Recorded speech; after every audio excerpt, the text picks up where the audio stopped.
tambaya ce akan batun interest wanda banki suke dora wa mutum yayin da ya suka ara masa kuɗi, to wai ya ji an ce babu laifi domin a ciki bankin zai biya ma'aikatansa, amma idan mutum ya ara mutum kuɗi to haramun ne ya ce ya dawo masa da kuɗin da ƙari.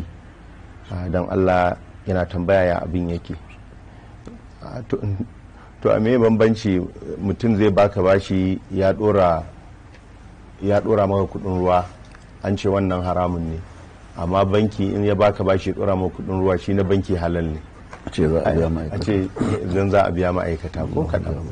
ai shari'a ba ta tafriq bainal mutamathilain, ba ta bambancewa tsakanin abubuwa waɗanda suke kama ɗaya. ka'ida ce ta shari'a musulunci, kullu salafin jarra naf'an fa huwa riba. dukkan bashi wanda ya janyo ma mutum wani amfani to wannan amfanin riba ne. Abdullahi bin Mas'ud ya ce idan mutum ya baka bashi, idan ka ba mutum bashi kada ka karbi ko da cikin tafin hannu ne na abincin dabbarka, wato ƙari akan abin da za ka biya. saboda haka kuma masu banki ai da masu sun ma faɗa ba kasuwanci suke da kuɗinka ba, intermediation suke, abin da ake nufi na cewar wato su kansu ba da bashin suke yi da ruwa.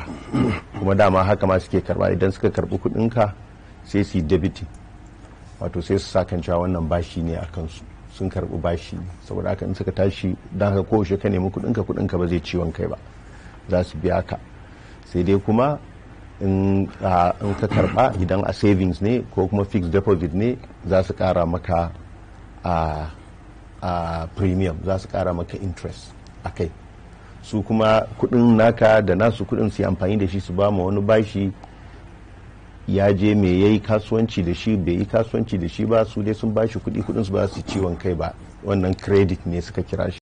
saboda haka za su yi debiting din wannan mutum, ana bin sa bashi, in ya biya su da ƙarin da zai ba su bai kai ƙarin da su za su baka ba. bambancin shine abin da suke ɗauka suke hidindimin kansu kuma suke samun ribar kansu.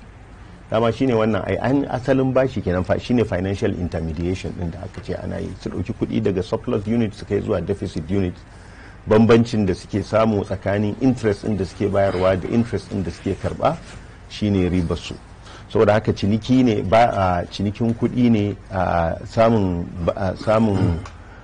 amfani ne a cikin kuɗi, saboda an bayar da bashin sun baka kuɗin ka kai amfani da su, ka dawo musu da kuɗin su da kuma ladan amfani da kai da kuɗin. to ladan amfani da kuɗi shine ainihin riba. saboda haka wannan babu iskali a ciki, babu duk waɗansu shubuhat da ake kawowa malamai duk sun yi bayani a kansu. babu kuma wata shubuha mai ƙarfi wadda za ta nuna kan cewa wannan abin wato ba haramun ba ne, bal haramun ne, kuma shine ribar da Allah maɗaukacin sarki ya haramta, ta ce ribar jahiliya. sannan tambaya ta biyu ya ce menene hukuncin mutum a wajen ubangijinsa saboda ya aikata kisan kai kuma ya gudu ba tare da ya bari an yanke